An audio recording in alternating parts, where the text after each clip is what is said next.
Entity को discuss करते हैं और इसकी श्रृंखला को हम आगे बढ़ाते हैं। लास्ट वीडियो में हमने डिस्कस किया था न्यूट्रिटिव इंग्रेडिएंट्स नेसेसरी क्यों है, पोषक तत्व हमारे लिए जरूरी क्यों है, कार्बोस, प्रोटीन, वसा, खनिज, लवण, ये सब हम पशु प्रदत्त और वनस्पति प्रदत्त यानी कि हमें कौन से वनस्पति से मिलते हैं, कौन से पशुओं से मिलते हैं, हम ये सब डिस्कस कर चुके थे और अब हम आगे बढ़ते हैं। तो चलिए फिर वीडियो शुरू करते हैं आज का। हम यूनिट 2 के क्वेश्चंस पढ़ रहे थे जिसके अंदर हमने न्यूट्रिटिव इंग्रेडिएंट्स पढ़ लिए थे। आज हम उसके आगे पढ़ते हैं। सभी आप अपने हाइलाइटर्स लेके बैठिएगा, जो जो लाइंस मैं बताऊंगी आप उनको हाईलाइट कीजिएगा। ओके, चलिए फिर शुरू करते हैं वीडियो। देखिए, राइट अ शॉर्ट नोट। अब हमें कुछ शॉर्ट नोट्स लिखने हैं। फर्स्ट हमारा शॉर्ट नोट है हैजा रोग पर। आज हम बात करने जा रहे हैं शॉर्ट नोट्स की। कुछ शॉर्ट नोट्स हैं और वो कौन कौन से टॉपिक्स पे हैं वो हम देखते हैं। चलिए देखिए, हैजा रोग, स्वास्थ्य को प्रभावित करने वाले कारक,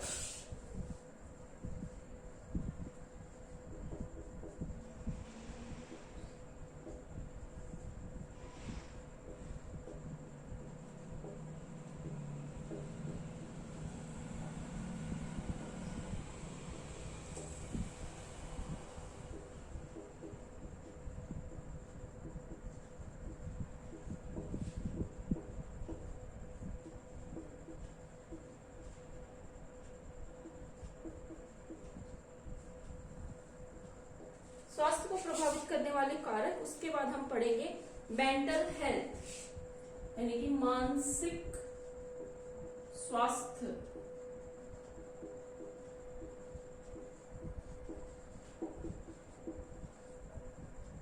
फोर्थ है हमारा शिशु मृत्यु दर।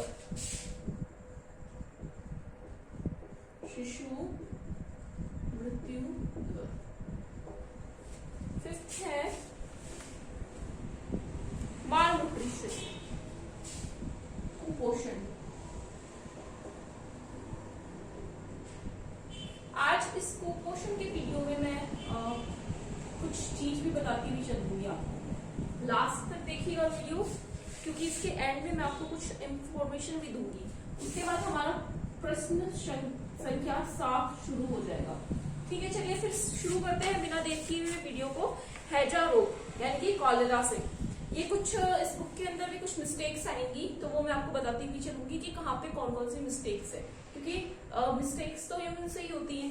तो इसमें कोई जैसे कॉलेरा की स्पेलिंग गलत है तो वो एक मिस्टेक है। जो जो यहाँ पे जैसे हिंदी में भी कुछ टाइपिंग मिस्टेक्स हैं तो वो मैं आप लोगों को पहले ही बताती हुई चलूंगी।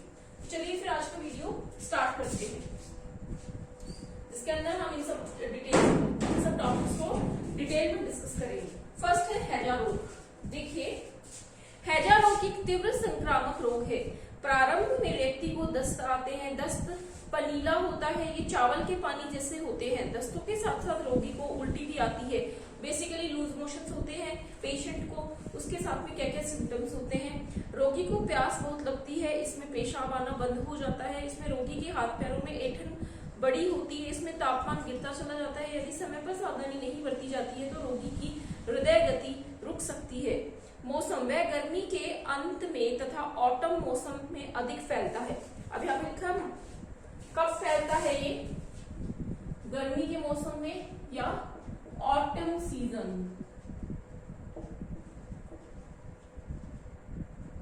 एंड में। ठीक है, पतझड़, ऑटम सीजन को बोलते हैं पतझड़ सीजन के एंड में ये होता है। प्रसार, इस रोग को छूत मुख से लगती है। जो व्यक्ति दूषित जल, दूध या भोजन को ग्रहण करता है तब इस रोग के जीवाणु उसके शरीर में प्रविष्ट कर जाते हैं। यह रोग एक व्यक्ति से दूसरे व्यक्ति को भी लग जाता है। रोगी के वस्त्रों में भी हैजा फैलता है, यानी कि एक पर्सन जिसको ये बीमारी है उससे ये ट्रांसफर डिजीज होती है, दूसरे व्यक्ति को भी ये रोग लग सकता है अगर उसके यूज किए हुए मतलब माउथ से फैलता है। अगर सलाइवा के कुछ भी पार्टिकल्स अगर किसी और के पास चले जाते हैं तो उसको भी ये प्रॉब्लम, ये डिजीज जो है, ये बीमारी जो है वो हो सकती है। ठीक है, जर्म्स जो है from one person to another person it varies. ठीक है, और ट्रांसमिटेड डिजीज है, ये फैलती है। रोग का कारण, इस रोग के कारण लोगों में आर्थिक समस्या, सामाजिक दशा, स्वास्थ्य के नियमों का ठीक से पालन न करना तथा सड़े गले फल मेवा, मृतकों को नदी के जल में प्रवाह करने की प्रथा आदि है। निवारण के उपाय, निम्नलिखित उपाय हैं। जिस कमरे में रोगी को रखा गया है उसके फर्श को पर चूना बिखेर देना चाहिए। हाथों को धोने के लिए उपयुक्त निसंक्रमण का प्रयोग करना चाहिए। जो व्यक्ति रोगी की सेवा में रहे वह अपने हाथों को धोता रहे। भोज्य तथा पेय पदार्थों को धूल तथा मक्खियों से बचाना चाहिए। मक्खियों को नष्ट करने के लिए फॉर्मिल का उपयोग करना चाहिए। समस्त पखानों तथा नालों को साफ करवाना चाहिए तथा चूना, ब्लीचिंग पाउडर का भी उपयोग करना चाहिए। एंटी कॉलेरा टीका, प्रारंभ में 0.5 सीसी की मात्रा में एंटी कॉलेरा वैक्सीन का टीका लगाया जाना चाहिए तथा 1 सप्ताह बाद 1 सीसी वैक्सीन पुनः लगाई जानी चाहिए। उपचार, अब इसकी रेमेडीज क्या है? उसको थोड़ा थोड़ा ग्लूकोज युक्त जल जल्दी जल्दी देना चाहिए। रोगी को अपनी प्यास बुझाने के लिए बर्फ के टुकड़े देने चाहिए, मतलब थोड़े थोड़े ग्लूकोज युक्त पानी देना चाहिए पीने के लिए, और रोगी को प्यास बुझाने के लिए बर्फ के टुकड़े भी देने चाहिए। रोगी को गर्म रखा जाए, उसका तापमान गिरने नहीं देना चाहिए। उसके लिए गर्म बिस्तर का भी उपयोग किया जाना चाहिए। स्वास्थ्य को प्रभावित करने वाले कारक, अब हमारा नेक्स्ट टॉपिक है स्वास्थ्य को प्रभावित करने वाले कारक, यानी कि स्वास्थ्य को प्रभावित कौन से कारक या कौन से फैक्टर्स हैं जो हमारे स्वास्थ्य को प्रभावित करते हैं, हम उनको जानेंगे। देखिए, अनुवांशिकता, बाहरी वातावरण, रहन सहन का तरीका और स्वास्थ्य सेवाएं। अनुवांशिकता,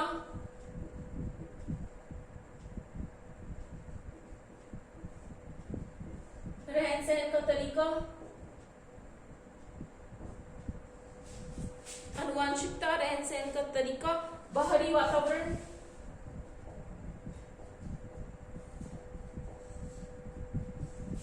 और डी है इसी में स्वास्थ्य सेवाएं।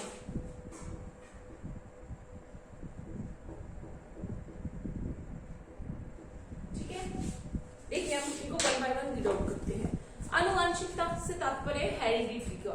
ठीक है, हेरिडिटी यानी कि जैसे एक जनरेशन से कुछ चीजें ट्रांसफर होती हैं दूसरे जनरेशन में, नेक्स्ट जनरेशन तक जो वो पहुंचती है चीजें जीन्स के थ्रू ट्रांसफर होती हैं, तो इनको हम कहते हैं हेरिडिटी।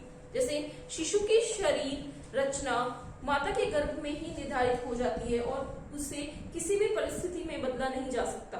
कुछ बीमारियां अनुवांशिक होती हैं। इस प्रकार मनुष्य के शरीर तथा स्वास्थ्य पर कुछ किंतु महत्वपूर्ण प्रभाव अनुवांशिकता का पड़ता है। गर्भावस्था के समय माताओं के शरीर से कई प्रकार की कमियों तथा बीमारियों का विपरीत प्रभावी भावी शिशु पर पड़ता है। दूसरी ओर स्वस्थ माता पिता स्वस्थ शिशु को जन्म देते हैं जिसमें कई रोगों से लड़ने की क्षमता जन्मजात होती है। बाहरी वातावरण, फर्स्ट में हमने समझ लिया कि अनुवांशिकता में क्या है कि जैसे जो फिजिकली स्ट्रॉन्ग पेरेंट्स हैं, जिनको कोई जिनकी जो बॉडीज हैं वो फिजिकली भी स्ट्रॉन्ग है और वैसे भी कोई बीमारी नहीं है, ऐसे पेरेंट्स के तो स्वस्थ बच्चे होते हैं। और जिनकी कुछ डिसेबिलिटी है या कुछ अनुवांशिक कोई बीमारी, पुरानी कोई बीमारी पीढ़ियों से चली आ रही है, तो उन बच्चों के अंदर चांसेस होते हैं कि कुछ चांसेस होते हैं कि वो बीमारी उनमें हो। नेक्स्ट है बाहरी वातावरण, यानी कि एनवायरनमेंट। जो कुछ भी मनुष्य शरीर के बाहर है बाहरी वातावरण कहलाता है। उसको मुख्यतः 3 भागों में बांटा गया है। अब बाहरी वातावरण को 3 भागों में बांटा गया है। भौतिक, ठीक है, यानी कि फिजिकल एनवायरनमेंट, जैविक वातावरण यानी कि बायोलॉजिकल एनवायरनमेंट, और थर्ड है रहन सहन का तरीका यानी कि रहता लाइफ स्टाइल जिसको हम बोलेंगे। देखिए, फर्स्ट है फिजिकल एनवायरनमेंट। चारों तरफ के भौतिक फैलाव को भौतिक वातावरण कहा जाता है। इसमें जल, वायु, मकान, मौसम, कूड़ा करकट आदि शामिल है। जैविक वातावरण यानी कि बायोलॉजिकल एनवायरनमेंट, हमारे चारों तरफ मंडराने वाले जीव जंतु, मच्छर, मक्खी, सूक्ष्म जीव जैसे जीवाणु, कीटाणु आदि तथा अन्य पेड़ पौधे जैविक वातावरण का अंग है। रहन सहन का तरीका, अब देखिए लाइफ स्टाइल जो है थर्ड, हमारा आचरण, रहन सहन का तरीका, आदतें, ये सभी स्वास्थ्य पर महत्वपूर्ण प्रभाव डालते हैं। खराब आदतें जैसे धूम्रपान, शराब सेवन आदि से कई शारीरिक रोग उत्पन्न होते हैं। अत्यधिक तनाव और थकान से विभिन्न हृदय रोग होने की संभावना रहती है। चौथा है स्वास्थ्य सेवाएं। अब हेल्थ सीनरीज मतलब सिनेरियोज या कौन सी फैसिलिटीज मिलती हैं। स्वास्थ्य सेवाओं का अर्थ है ऐसी सेवाएं प्रदान करना जिनसे स्वस्थ मनुष्य तथा स्वस्थ समाज का निर्माण हो सके। इन्हें मुख्य रूप से 3 भागों में विभाजित किया गया है, यानी कि स्वास्थ्य सेवाओं को भी 3 भागों में बांटा गया है, वातावरण को भी 3 भागों में बांटा गया है। वातावरण को हमने 3 कौन कौन से भागों में बांटा है, भौतिक वातावरण, जैविक वातावरण और रहन सहन का तरीका। दैट इज वातावरण यानी कि एनवायरनमेंट यानी कि फिजिकल एनवायरनमेंट, बायोलॉजिकल एनवायरनमेंट और लाइफस्टाइल। अब हम बात कर रहे हैं सेवाओं को। स्वास्थ्य सेवाओं को भी 3 भागों में बांटा गया है। पहली है प्रिवेंटिव सर्विसेज, क्यूरेटिव सर्विसेज और प्रोमोटिव सर्विसेज। प्रिवेंटिव यानी कि निरोधक सेवाएं, उपचार का प्रावधान और प्रेरक की सेवाएं। ठीक है, फर्स्ट है निरोधक सेवाएं, प्रिवेंटिव सर्विसेज।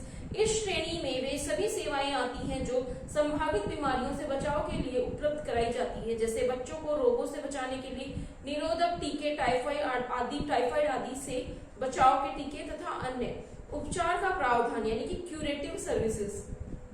सभी प्रकार की छोटी मोटी तथा गंभीर बीमारियों की यथोपति पहचान तथा निदान की सुविधाएं इसमें समाहित हैं। प्रेरक की सेवाएं यानी कि प्रोमोटिव सर्विसेज। इसके अंतर्गत जन समुदाय को उत्तम स्वास्थ्य रखने तथा बीमारियों के बचाव के लिए प्रेरित किया जाता है। उन्हें स्वास्थ्य के विभिन्न पहलुओं के बारे में जानकारी तथा वातावरण, स्वच्छता आदि का महत्व समझाया जाता है। नेक्स्ट हमारा है मेंटल हेल्थ। नेक्स्ट टॉपिक है हमारा मानसिक स्वास्थ्य। इसके ऊपर मैंने पहले भी वीडियो बनाया हुआ है, अगर डिटेल में आपको डिस्क्रिप्शन में डिटेल में देखना है तो आप किसी चैनल पे आप जाके डिटेल में भी इसके बारे में वीडियोस देख सकते हैं। मेंटल हेल्थ का तात्पर्य क्या है, आप मानसिक रूप से समायोजित व्यवहार करना, यानी कि अगर बहुत ज्यादा हैप्पीनेस है उसमें भी अपने आप को बैलेंस रखना, अगर बहुत ही ज्यादा लाइफ में डाउनफॉल्स आ रहे हैं तो भी अपने आप को मेंटेन रखना, यानी कि मानसिक रूप से अपने आप को तनाव मुक्त रखना ही मेंटल हेल्थ है। ये नहीं होना चाहिए कि खुशी में आप, अच्छी बात है खुश होना चाहिए लेकिन ओवर एक्साइटेड नहीं होना। अगर आप सैड है तो बहुत ज्यादा ही ग्लूमी नहीं होना। तो इन चीजों का हमें ध्यान रखना है और यही मानसिक हेल्थ होती है। मानसिक स्वास्थ्य का अर्थ मानव व्यक्तित्व के संतुलित व्यवहार से है। संतुलित व्यवहार वाला व्यक्ति भी मानसिक रूप से स्वस्थ कहा जा सकता है। स्वस्थ व्यक्ति का व्यवहार प्रत्येक परिस्थिति में ही संतुलित होता है, यानी कि नपातुला संतुलित। मानसिक रूप से स्वस्थ व्यक्ति प्रत्येक परिस्थिति में समायोजन कर लेता है, यानी कि जो मानसिक रूप से स्वस्थ व्यक्ति है यानी कि मेंटली फिट है, जो वो किसी भी परिस्थिति में किसी भी सिचुएशन में अपने आप को ढाल लेगा। मानसिक स्वास्थ्य का अर्थ है वास्तविकता के धरातल पर वातावरण से पर्याप्त सामंजस्य स्थापित करने की योग्यता। मानसिक स्वास्थ्य के लक्षण।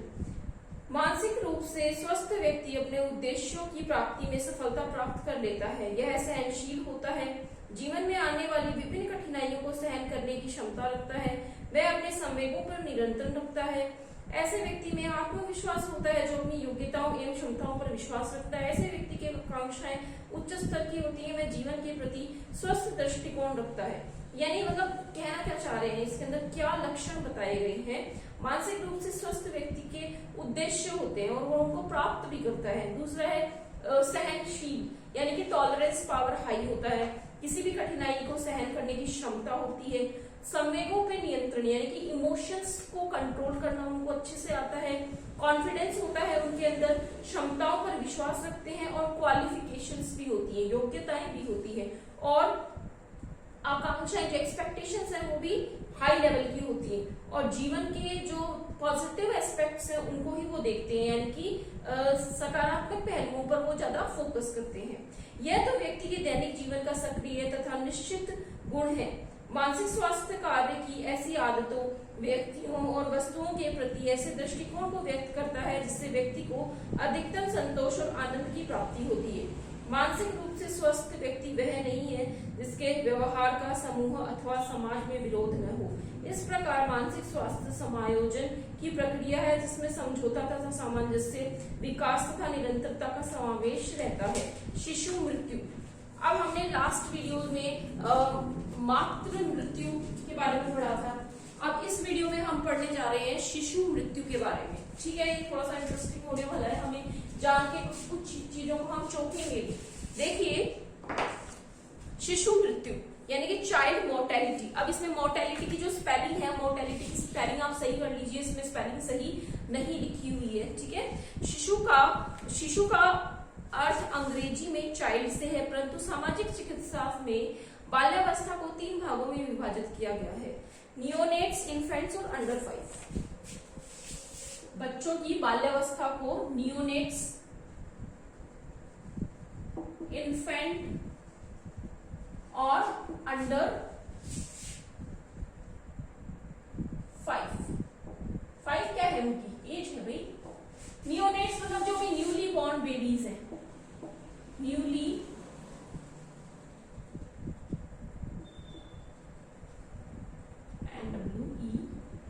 न्यूली बॉर्न बेबीज जो हैं वो नियोनेट्स हो गए। जो भी नए नए बच्चे पैदा हुए हैं उसके बाद की अवस्था को इन्फेंट बोला जाएगा। और अंडर 5 नियोनेट्स होते हैं 1 माह के बच्चे। 1 माह यानी कि मंथ, 1 मंथ का जो बच्चा होता है उसको नियोनेट बोला जाता है। ठीक है, इन्फेंट होता है 1 वर्ष की आयु का, इन्फेंट बोला जाता है 1 ईयर, 1 वर्ष की आयु के बच्चे को हम बोलते हैं इन्फेंट। और तीसरी स्टेज है अंडर 5 वर्ष तक की आयु के बच्चे। हमारे देश में होने वाली मृत्यु में 20% 1 वर्ष से कम उम्र के बच्चे होते हैं। इनमें से लगभग आधी मौतें जन्म के पहले माह में होती हैं तथा आधे जन्म के बाद 1 सप्ताह में मर जाते हैं। शिशु मृत्यु के कारण, भारत में शिशु मृत्यु के कारण है, मगर उम्र के अनुसार कुछ विशेष कारण भी होते हैं, जैसे जन्म के समय चोट, टिटनस, समय पूर्व जन्म, दस्त, जन्मजात विकृति, निमोनिया, नाल में संक्रमण। अब क्या रीजंस है कि इन शिशुओं की मौत हो जाती है? तो देखिए, जन्म से पहले मतलब जन्म एक डेट होती है, डेट डॉक्टर देता है 9 महीने के बाद जो समय देता है, उससे पहले ही बच्चे का हो जाना, नाल में संक्रमण हो जाना, या फिर उल्टी दस्त का हो जाना, या फिर जन्म लेने के बाद सांस में आना और टिटनस का इंजेक्शन नहीं लगवाना, ये सभी कारण हो सकते हैं बच्चों के मृत्यु के। विश्व में बाल मृत्यु दर, अब ये चार्ट बनाया गया, मतलब टेबल बनाई गई है जिसमें मृत्यु प्रति 100 जीवित जन्म के अनुसार है। भारत में 129 1970 में, भारत में 114 1980 में, फ्रांस में 80 1990 में, अमेरिका में 8। शिशु मृत्यु के कारण को हमने बहुत अच्छे से समझा है, कॉजेस ऑफ इन्फेंट मोर्टेलिटी। ठीक है, pneumonia, acute respiratory infection. Pneumonia जो होता है वो रेस्पिरेटरी जो ऑर्गन्स है उनके अंदर इन्फेक्शन हो जाता है, उसको निमोनिया बोल देते हैं। जन्मजात विकृति यानी कि कॉन्जेनिटल एनोमेलीज, यानी कि जन्म से ही कोई मतलब बीमारी हो। दस्त यानी कि डायरिया, दुर्घटनाएं, एक्सीडेंट्स, कुपोषण यानी कि माल न्यूट्रिशन। अन्य बीमारियां जैसे डिप्थीरिया, काली खांसी, इन्फ्लुएंजा आदि कम से कम उम्र के बच्चों में कई बीमारियों के पनपने का खतरा बना रहता है। इनमें से अधिकांश जैसे पोलियो, टिटनस आदि का इलाज संभव नहीं है, परंतु इन बीमारियों से बच्चों को पूरी तरह बचाया जा सकता है। अब ऐसे टीके उपलब्ध हैं जिनके लगवाने से कई जानलेवा बीमारी आदि से पूरी तरह बचा जा सकता है। नेक्स्ट हमारा टॉपिक है माल न्यूट्रिशन। ठीक है, यानी कि कुपोषण। इसके बारे में मैं आपको कुछ फैक्ट्स भी बताऊंगी, जैसे जो अभी स्टडी कर रहे हैं तो उन जो स्टूडेंट्स जो ये वीडियोस देख रहे हैं या गर्मी का मौसम है उनको पढ़ाई करने में कैसे रूटीन सेट करना चाहिए, तो इसके ऊपर मैं नेक्स्ट वीडियो बनाऊंगी। सबसे पहले माल न्यूट्रिशन पे हम डिस्कस कर लेंगे थोड़ा। अभी बुक के अकॉर्डिंग चल लेते हैं। माल न्यूट्रिशन का मतलब है 5 साल तक की आयु के बच्चे का विकास का पूरा ध्यान देना अत्यंत आवश्यक होता है। यदि बच्चों का वजन अचानक ही कम होना शुरू हो जाए अथवा विकास में कमी नजर आए तो यह चिंताजनक स्थिति है। ऐसी स्थिति में बच्चा कुपोषण का शिकार हो सकता है। पोषण वाले भोज्य पदार्थों का सेवन न करने के कारण बच्चे की प्रतिरोधक क्षमता में कमी आ जाती है, जिससे बच्चा छोटी छोटी बीमारियों से आए दिन बीमार होने लगता है। ऐसे हालात में बच्चे को दूध, दही, फल, सब्जी आदि पर्याप्त मात्रा में निरंतर खिलाएं, जिससे कुपोषण की स्थिति में बच्चे को इसके साथ साथ खून की कमी को भी दूर करने के लिए आयरन की गोलियों का सेवन करना चाहिए। अब इससे पहले जो एक ये लाइन है ना, इसका कोई मीनिंग नहीं है, you can cut this line. एक ये जो लाइन लिखी हुई है इसका कोई मीनिंग निकल नहीं रहा है, यानी कि जिससे कुपोषण की स्थिति में बच्चे को द्वारा जा सके, इसका कोई सेंस नहीं है, इस लाइन को काट दीजिए आप। इसके अगली लाइन देखना, इसके साथ साथ खून की कमी को दूर करने के लिए आयरन की गोलियों का भी सेवन कराना चाहिए और विटामिन ए की खुराक भी पिलवानी चाहिए। यहाँ यह भी ध्यान देने योग्य बात है कि बच्चे को सभी प्रतिरोधक टीके लग जाएं। नेक्स्ट हमारा क्वेश्चन रहेगा वाटर रिसोर्सेज। हम इसके बारे में अगले वीडियो में चर्चा करेंगे। उससे पहले मैं आपको माल न्यूट्रिशन के बारे में बता देती हूँ कि हमें हमेशा जो ब्रेकफास्ट होता है वो हैवी करना चाहिए, लेकिन गर्मी के मौसम में हमें नॉनवेज कम खाना चाहिए और ब्रेकफास्ट के अंदर जो भिगे हुए चने हैं या अंकुरित जो भी चीजें हैं उनको यूज करना चाहिए, जिससे कि हमारे आलस नहीं आए। दूसरा है ब्रेकफास्ट हमारा 6 से 7 के बीच में, 7 से 8 के बीच में हो जाना चाहिए, ठीक है। 7 से 8 के बीच में अगर हमारा ब्रेकफास्ट हो रहा है, सपोज कीजिए हमारा ब्रेकफास्ट हो रहा है 7 से 8 के बीच में इन मॉर्निंग, ठीक है। उसके बाद हमारे लंच 1 से 2 के बीच में हो जाना चाहिए और इस बीच में हमें स्टडी के लिए आवर्स भी निकाल लेने हैं। उसके बाद हमें कुछ देर रुकना है, ये हमारा ब्रेकफास्ट का टाइम है, ये हमारा लंच का टाइम है और जो डिनर है वो आपको लाइट लेना है और डिनर में कभी भी राइस नहीं लेने हैं आपको। तो डिनर का जो टाइम रहेगा वो आपका 8 से 9 के बीच लेना है। और जो भी लोग दूध पीते हैं आफ्टर डिनर, दूध हमेशा 1 से 1.5 घंटे के बाद लेना है आपको, ओके।